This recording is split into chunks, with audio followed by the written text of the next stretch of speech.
Morning everyone. Palakpakan po natin ng Diyos sa isang gandang umaga. Sa mga nanonood sa kanilang television, tinatanong siguro nyo kung nasa ang parte ng Pilipinas tayo.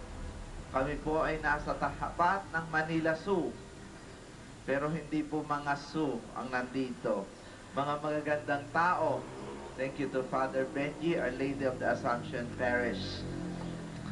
That particular gospel reminded me of the story of the priest and the taxi driver who died at the same time. The taxi driver, the moment he died, straight to heaven. Nag-complain ang pare. Sabi niya, Saint Peter, why I still have to stay in the purgatory? I'm a priest for 50 years. Sabi ni Saint Peter, I have an explanation for that. Kasi itong taxi driver na ito, nung nagda-drive, reckless ito. Dahil natatakot ang mga pasahero, pagkatapos sumakay, diretso sa simbahan, sa Baclaran, nagdadasal. Tapos yun daw naman pare, pagka kayo nagmimisa, inaantok ang mga tao, ayaw na uling magsimba. Kaya sa purgatory ka. So anyway, nakakatuwang isipin, pero in today's gospel, ang sabi ni Jesus, I came here not for the righteous, but for the sinners, prostitutes, and tax collectors. Napakasarap isipin yan na ang ating Diyos ay makasalanan.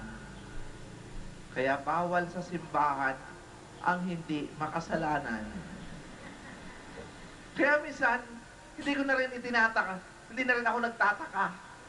Kasi tanong ako bakit kaya kung sino pa ang mga nagsisimba, siya pa ang numero unong chismosa? Hindi na rin ako nagtataka kung bakit sino ang simba ng simba, sila naman ang napakatatapang. Alam mo, that was the comment I received from a very close relative of mine. Sabi niya, meron akong advisor na hindi siya makapaniwala nung pinahawakan ko yung grupo ng mga Pilipino na palasimba dahil away-away. Sabi ko, Diyos ko, kailangan nila ng dasal. But ano pa man, ang Diyos, this is the bottom line, always give us a second chance. Ang Diyos, hindi sinasarhan ang pintuan sa mga nagsisisi. Ang Diyos, laging bukas ang puso sa mga taong nahingi ng tawad. And this is my experience as well. Sa kadarating ko lang po, galing Bicol, Diyos ko, punong-puno.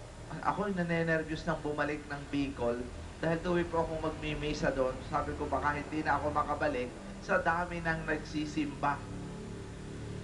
For some reason, mayroon dong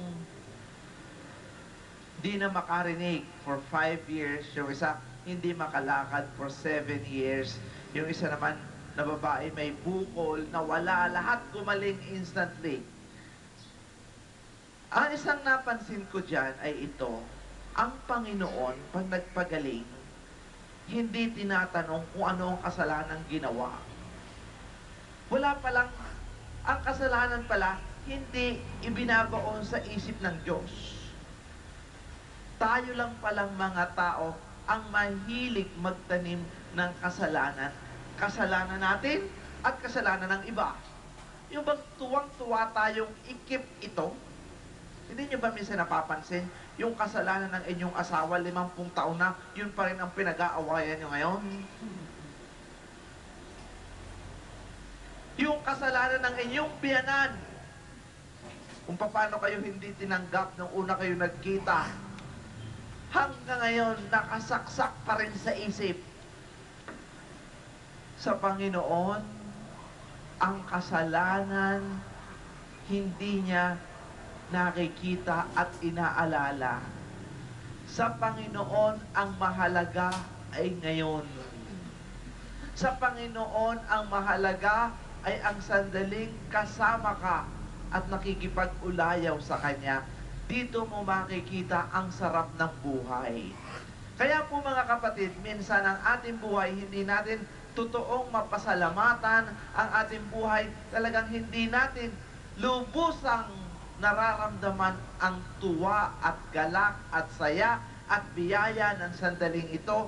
Dahil mga kapatid, tayo ay mga bilanggo ng nakaraan. We are prisoners of the past. Because we are prisoners of the past, we are not appreciating the moment that we have, which is a gift. Kaya nga po sa English, ang gift, ang another word for gift ay present. Gusto ko pong makita nyo ang present ng God sa umagang ito.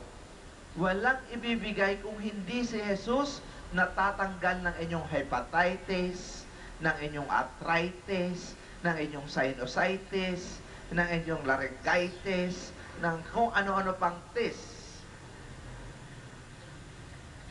Prostatitis daw. Anyhow, bakit tatanggalin lahat ng Diyos yung tis-tis na yan? Lahat ng sakit ay kailangan tanggalin ng Diyos in an instant. Pero hindi niya ginagawa right away.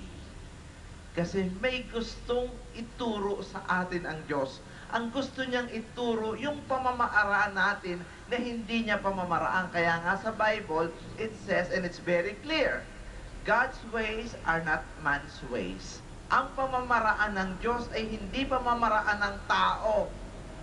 Kung ang pamamaraan lamang ng Diyos ang ating aalamin, walang kaguluhan, walang samaan ng loob, wala pong aatakihin sa puso, at walang ma-stroke. Bakit kamo? Karamihan po sa atin, mainit na ang panahon, mainit pa ang ulo. Pag mainit ang ulo, aburido, sigaw ng sigaw, nalalagutan ng ugat. Pag nalagutan ng ugat, patay. Kung mabuti, kung mamamatay ka agad. Yung iba, Father, sana pag ako na-aksidente, yung patay na agad. Yung iba naman, hindi pinapatay agad ng Diyos. Pinahihirapan pa. Bakit? Gusto po ng ating Panginoon, malaman natin ang kanyang pamamaraan. Ano ba pamamaraan ng Diyos? We need to be merciful. Alam mo, power of God, yung today's first opening prayer, it's so powerful. What is the power of God? Tingnan ninyo ang panalangin. Ang panalangin natin kanina. Nasaan na ang panalangin namin kanina? Lumalakad ang oras. Ito, ang sabi, dito pala, Father, you show your almighty power in your mercy and forgiveness. Try to think of it. The power of God is in His mercy and in His forgiveness.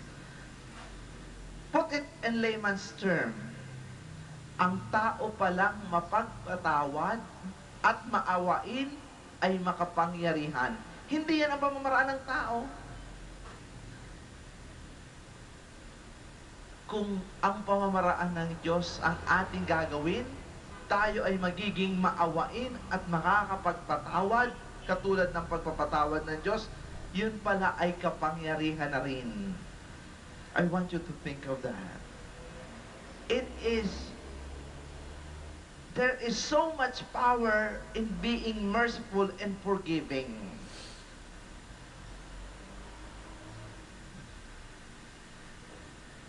Minsan, ito ang nakikita ko kung bakit nagkakasakit ang tao at bakit ang tao nagmamakaawa sa Diyos. As what I said in my introduction, we are in perpetual need of God. Habang nabubuhay ang tao, aasa at aasa yan sa Diyos because we are not invincible. We are not immortals. Magkakasakit ang tao. Pag nagkasakit ang tao, magmamakaawa sa Diyos. At dahil po tayo nagmamakaawa sa Diyos, ang gustong ituro sa atin ng Diyos ay maging maawain din tayo. Kanino? Sa lahat. Hindi lang doon sa mababait. Sa gusto po ng ating Diyos, tayo ay maging mapagpatawad. Bakit? Dahil tayo ay tumatanggap din ng kapatawaran sa ating Diyos. Napakarami ko pong pinuntahang lugar. 2 weeks ago, I was in America. I was also in Canada. Ang mga tao, katulad nyo rin, gustong ma-heal. Everybody wants healing. Kaya nga siguro very famous itong healing mass. And people can no longer relate to the word salvation. Because pag sinabi mong umattend ka ng misa, ikaw ay maliligtas. Kaunti ang a-attend. Pag sinabi mong umattend ka ng misa, ikaw ay gagaling. Kaya tuloy hirap na hirap ako sa aking buhay. Para na po ako nag-artista. Ako'y nasa likod, nagpahit-pahit sila ng pawis. Sabi ko sa sarili ko, Diyos ko po, hindi po ako Diyos at hindi ako santo. Ako po'y makasalanan din. Ginagamit lang ako ng Diyos upang ipaalaala sa inyong lahat na mahal tayo ng Diyos. But there's one thing God wants to ask from us. Can we please remove from our hearts all our negativities? Pwede ba simula ngayon, wag na tayong mag-isip ng masama sa ating kapwa? Pwede ba simula ngayon, tanggalin mo na ang iyong tampo? Tanggalin mo na ang iyong hinanakit? Pwede ba simula ngayon, wag ka ng sigaw, mura ng mura?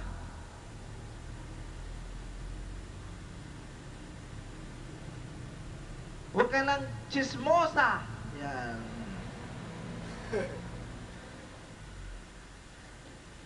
Dalawang bagay ang aking napatunayan sa salitang mahal. Mahal tayo ng Diyos. Mahal in business world, in English, is expensive. Mahal tayo ng Diyos. Yung isa namang salita ay mura. In business term, pag sinabing mura, ay cheap. Kaya po hindi nyo ba napapansin, yung taong palamura, ang tawag ay nagiging chipipay. So, isip-isipin nyo yan. Kung ayaw nyong maging cheap, huwag kayong magmura. Kung gusto naman yung maging expensive, kayo po ay magmahal. At makakatanggap kayo ng kagalingan galing sa ating Panginoon. Nagtatanong din ang iba pa paano gumaling. Kala nga nila alam ko lahat ang sagot. Hindi ko po alam ang sagot. Ang alam ko lang, ang awa ng Diyos ay nakakapagpagaling. So sa umagang ito, sa mga umatendang misa, maramdaman nyo lamang ang kanyang pagpapatawad at isipin nyo na bibigyan kayo ng Diyos ng pangalawang pagkakataon o 3 pang pagkakataon. Kagalingan na yan. Maramdaman nyo ngayon ang kanyang awa at habag na maging sino ka man. Huwag nyo pong ibababa ang inyong sarili. Don't put yourself down. That is healing. Lalo-lalo na yung mga may sakit. Minsan, ang mga may sakit, ang iniisip nila, sila ay pabigat. Ang iniisip nila, sila ay wala ng kwenta. Ang iniisip na wala ng kahulugan ang buhay. That is not from God. That's not what God wants you to feel right now. God wants you to know and experience and feel na walang nabawas sa inyong pagkatao. Mahal na mahal pa rin niya kayo, maging anuman kayo. Sasabihin niyo naman, Father, wala na akong magawa. Nakahiga na lang ako. Ako po'y may sakit. Ako'y nasa wheelchair. Well, bibigyan kita ngayon ng trabaho. And it works. Mag-umpisa kayo ngayong magdasal. Alam nyo, nung ako'y nagpunta sa Peña, Francia, sa Bicol, may nakaupong babae doon. Ang sabi ko ay ito, bakit nandyan po kayo maghapon? Father, trabaho ko po ang magdasal. Magkano naman ang kita mo? Father, 50 pesos isang rosaryo. Pero, kailangang sumabay sa akin ang nagpapadasal. Wow! Alam nyo, itong mga madre, itong mga pare, trabaho ng mga yan magdasal. Pero wala kayong makikitang monasteryo na naghihirap. Pinoprofessionalize lang nila yon. We are professional beggar. Perpetually in need. And our survival is coming from the generosity of the people. So yung pong mga akala nila'y walang magawa, ayun naman totoo, wala na talagang magawa. May senior citizen na, tulad ng mga nakaputing ito, na namumula ang labi. Ang mga yan ay magdadasal na lamang. Malaki po ang kita. Hindi lamang po sa lupa, kundi gano'n na rin sa langit. Hindi po pinababayaan ng Diyos ang nagdadasal. Yan po ang kanyang pangako at yan ang pamamaraang makalangit. Subukan nyo na kayo ay magdasal ng magdasal kung hindi aasenso ang inyong buhay. Labanan naman yan ng isa, trabaho ng trabaho, kikita ka, pero magsasawala't wala rin yan. Doon na ako sa pamamaraan ng Diyos. I'm with the Lord all the time because He will not forsaken and abandon me till the end of time. Amen.